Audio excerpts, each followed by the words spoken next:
Bonjour, ici l'équipe des Éco-Bantais. Aujourd'hui, nous allons aborder la crise ukrainienne. Vladimir Poutine a mis ses menaces en exécution. La Russie a envahi l'Ukraine, ainsi que Kiev, sa capitale. La mobilisation générale est annoncée, la guerre est déclarée. Des hommes se battent aux portes de l'Europe. Et la question que tous se posent, pourquoi ? Pourquoi ce 22 février 2022 ? Pourquoi la Russie viole-t-elle aujourd'hui les frontières d'un pays souverain, alors que depuis son élection, il y a plus de 20 ans, Vladimir Poutine a la nostalgie de la grande URSS ? Alors qu'il n'a pas bougé lorsque le front de l'Est s'est progressivement occidentalisé depuis notamment 1999. Pourquoi maintenant, alors que depuis 2014, l'Est de l'Ukraine, plutôt pro-russe, est en guerre pour son indépendance ?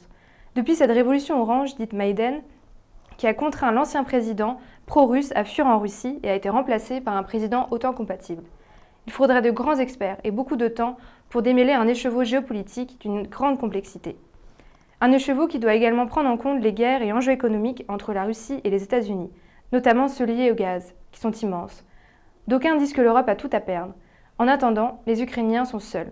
L'Ukraine n'étant pas membre de l'OTAN, cette organisation datant de 1949, mise en place pour contrer le bloc de l'URSS à l'époque, le président des États-Unis et Jean-Yves Le Drian, ministre des Affaires étrangères en France, ont déclaré ne pas envoyer de troupes sur place.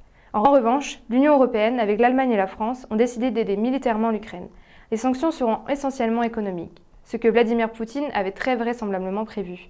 Alors combien de temps va durer cette guerre et quelles en seront les conséquences ? Mes questions restent en suspens. Jeudi 24 février, 4h33 du matin, Kiev, la capitale ukrainienne, s'est réveillée en guerre. Vladimir Poutine a en effet annoncé à la télévision russe sa décision de lancer une opération militaire spéciale. Motif ? Une volonté de protéger les personnes victimes de génocide de la part de Kiev et d'arriver à une dénazification de l'Ukraine. Seulement quelques minutes ont suffi après cette allocution pour entendre les premières explosions à Kiev. Des milliers de voitures se sont retrouvées bloquées sur les routes aux abords de la capitale, de nombreux Ukrainiens tentant de fuir dans les pays frontaliers. Mais la mobilisation générale, soit l'interdiction de quitter le pays pour les hommes de 18 à 60 ans, a compliqué les départs. Une invasion russe, marquée par des attaques aériennes et terrestres, une entrée de blindés, mais également par la prise de contrôle de la centrale de Tchernobyl, site du pire accident nucléaire de l'histoire en 1986. C'est un conseiller de la présidence, Mikhailo Podolyak, qui a déclaré, après des combats acharnés, « Nous avons perdu le contrôle de Tchernobyl ». Le directeur général de l'Agence internationale de l'énergie atomique, Raphaël Grossi, affirme qu'il est pour l'instant impossible de dire si la centrale est en sécurité, mais également qu'ils vont suivre la situation avec grande inquiétude. À la suite des premiers bombardements du jeudi 24 février, de nombreux chefs d'État ont décidé de réagir. Emmanuel Macron a notamment déclaré que la France condamnait fermement la décision de la Russie de faire la guerre, en appelant Moscou à mettre immédiatement fin à ces opérations militaires. Même cas pour Boris Johnson, Premier ministre britannique, qui n'a pas tardé en mettant en place une réunion d'urgence. Pour lui, les atrocités barbares de Vladimir Poutine doivent absolument cesser, qualifiant de plus le président de dictateur. Aux États-Unis, Joe Biden estime que le président Poutine a choisi de lancer une guerre préméditée qui entraînera des souffrances et pertes humaines catastrophiques, ajoutant que le monde exigerait des comptes à la Russie. Une cause soutenue par Jens Stoltenberg, secrétaire général de l'OTAN, qui avertit que la Russie mettait en péril d'innombrables vies.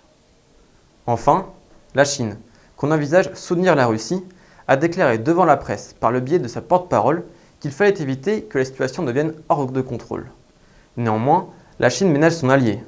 Le ministre des Affaires étrangères russe Sergei Lavrov s'est notamment exprimé à ce sujet, expliquant que la Chine a toujours respecté la souveraineté et l'intégrité territoriale de tous les pays. Au niveau des sanctions, l'Union européenne a décidé de renforcer ses sanctions économiques contre la Russie.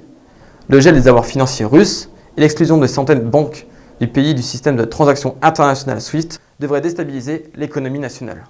Cependant, toujours aucune sanction concrète au niveau de l'énergie n'a été décrétée. Enfin, au niveau sportif, 2 sanctions ont été annoncées. Premièrement, la finale de la Ligue des Champions, qui devait se dérouler à Saint-Pétersbourg en mai prochain, a été déplacée au Stade de France à Saint-Denis. Deuxièmement, l'équipe nationale de football de la Russie, qui devait disputer des barrages pour la Coupe du Monde 2022, a été exclue par la FIFA de la compétition. Organisatrice de l'édition 2018, remportée par la France, ne pourra donc pas participer à l'édition 2022, prévue au Qatar en novembre prochain. Quelles conséquences pour la Russie et surtout pour la France ? En effet, les entreprises de l'Hexagone étant le premier employeur privé de la Russie, les sanctions économiques vont certes impacter l'économie russe, mais l'économie française ne sera pas épargnée. Quelques chiffres. 160 000 salariés d'entreprises françaises sont présentes en Russie, 500 filiales françaises, dont 35 entreprises du CAC 40. Parmi ces entreprises, on retrouve des noms bien connus des Français tels que Total, Engie, la Société Générale avec sa filiale Rosebank, Renault avec sa filiale Lada, Auchan, Decathlon ou encore Leroy Merlin qui possède pas moins de 100 magasins dans le pays. Autre donnée indiquant l'interdépendance des industries françaises et russes, en 2020, alors même que les deux pays étaient touchés par le Covid, les exportations avec la Russie ont atteint 5,2 milliards d'euros, faisant du pays le 7e marché hors Union européenne de la France. Pour Bruno Le Maire, le ministre de l'économie française, les conséquences seront contenues. D'après lui, l'économie française est peu exposée.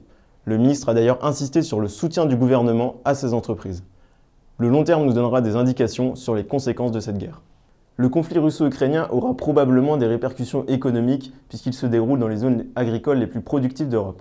Comme l'ensemble de l'Europe, la France est dépendante de la Russie, pour son approvisionnement énergétique notamment. La Russie est le deuxième exportateur de pétrole au niveau mondial. La principale tension est ensuite liée au gaz, puisque l'Europe dépend à 40% de la Russie, sans oublier qu'une partie de ces gaz transite directement par l'Ukraine. Cependant, le ministre de l'économie Bruno Le Maire a assuré que le gel du prix du gaz pour les particuliers sera maintenu en toutes circonstances. La question est la suivante, la Russie pourra-t-elle fermer le robinet à gaz? L'Ukraine de son côté assure 5% des besoins de la planète en pétrole. Elle est surnommée le grenier à blé de l'Europe et est le premier exportateur mondial d'huile de tournesol. Conséquence, le carburant va surchauffer une nouvelle fois, le blé, l'huile vont s'enflammer, le prix des viandes va augmenter, les produits laitiers, les métaux, les engrais, etc. En d'autres termes, c'est une nouvelle hausse générale de l'inflation qui se profile. Néanmoins, même au niveau de la sécurité alimentaire, ce sont les Ukrainiens qui vont avoir le plus à pâtir des conséquences de ce conflit. On vous remercie de nous avoir écoutés et on se dit à très vite sur les Ecovente.